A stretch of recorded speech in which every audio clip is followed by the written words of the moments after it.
Hi friends, welcome to final part on ECG. So normal ST segment should be concave.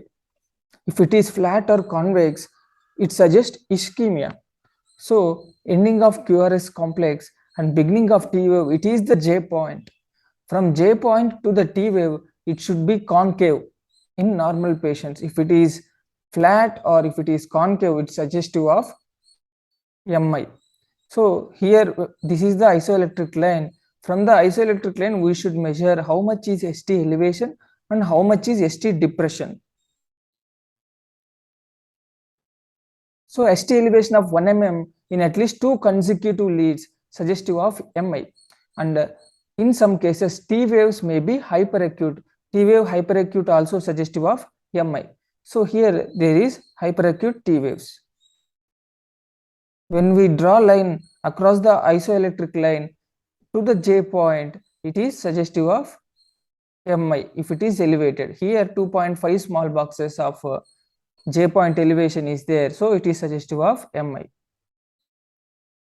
Characteristics of ST segment elevation caused by ischemia. Ischemia typically displays a convex or straight segment. So this is convex and this is straight segment. Such ST elevation in the presence of chest discomfort are strongly suggestive of transmural MI. Straight downsloping is unusual, and typical non-ischemic ST segment elevation. Non-ischemic ST segment elevations are characterized extremely common in all population. They are characterized by concave ST segment and greater distance between J point and T wave apex. ST elevation can be very markedly in appearance. These 6 examples are retrieved from 6 different patients with ST elevated MI. Note ST segment elevation as well as ST segment depressions here. What is the difference between unstable angina, non-ST segment elevated MI and ST segment elevated MI? Unstable angina, there is no necrosis because of minimal occlusion.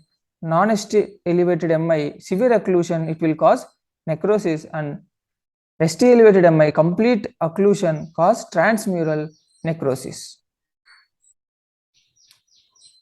Non-ST elevated MI, mild enzymatic elevation of troponins and no Q wave will be there, and no reciprocal changes in N-STEMI. ST depressions and T wave changes will be there. There is ST segment depression and T wave inversions.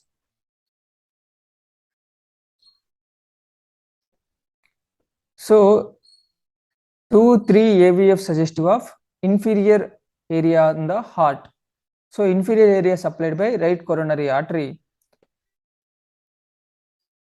and V1, V2, V3, V4 anterior area, anterior wall of the heart supplied by left anterior descending coronary artery, and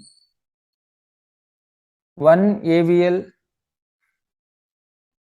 V5, V6 suggestive of lateral wall is supplied by circumflex artery.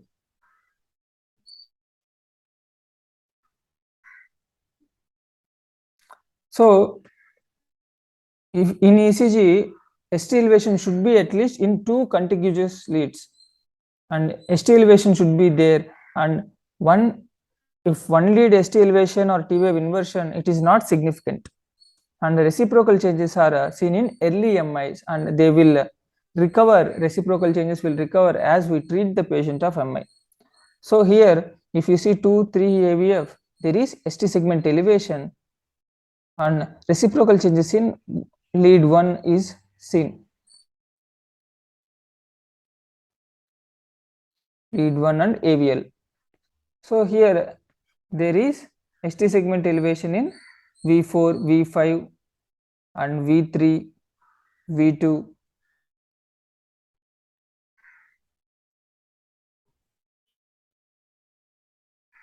There is reciprocal changes in AVL, I think. AVL also there is ST elevation.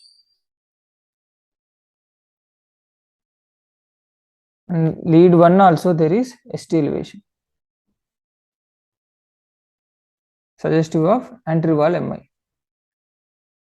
So in lead 3 this is ST elevation, and in AVR this is ST elevation.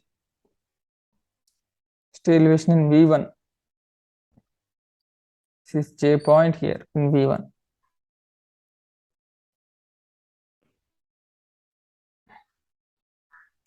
So in evolution of MI, this is hyperacute phase, this is early acute phase, this is late acute phase, this is fully evolved STMI, this is healed phase with prominent Q waves.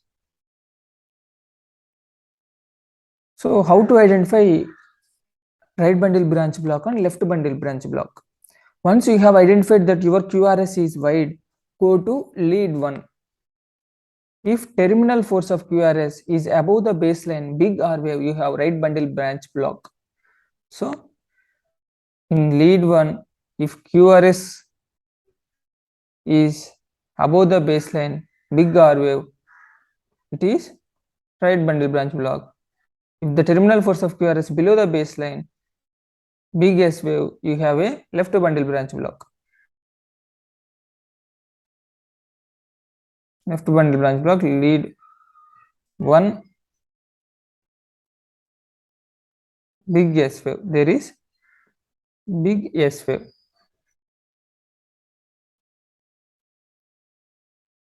Big R wave.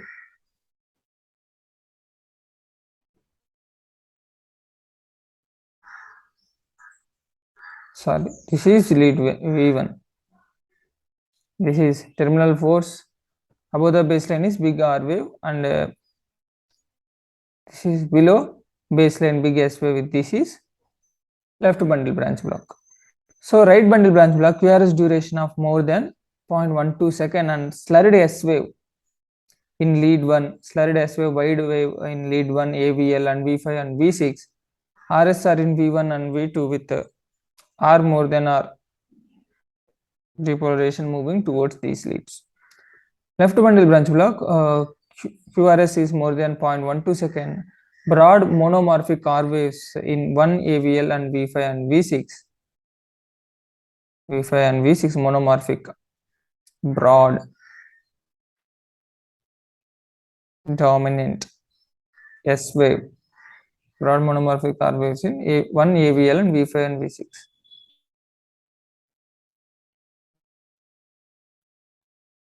And V6 and broad dominant monomorphic S wave in V1 and V2. V1 and V2 there is broad dominant monomorphic S wave. Depolarization moving away from these leads. ST elevation measured at J point and ST depression measured at J point and inverted T wave. So this is V1, V2 normal, V5, V6 normal. In case of left ventricular hypertrophy, this will be the V1, V2 appearance, and V5, V6 typically convex ST segment with or without septal Q wave. Less typical is this straight ST segment with or without septal Q wave. In case of right ventricular hypertrophy, there is RS complex or QR complex and RSR pattern similar to right bundle branch block and R complex in V5, V6 deep S wave. So here there is left ventricular hypertrophy in this ECG, and here in this ECG V1 and V2, this is the appearance of right ventricular hypertrophy. In V1 and V2, this is appearance of left ventricular hypertrophy, and V5, V6 there is this appearance of convex ST segment with or without septal Q wave.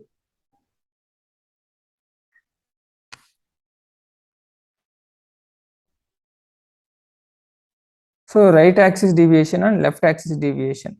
Left axis deviation, there is in lead 1 positive R wave, and lead 2 negative, more is negative, and lead 3 also there is more negative. In right axis deviation, it is negative, first lead 1, and lead 2 it is more positive, lead 3 more positive.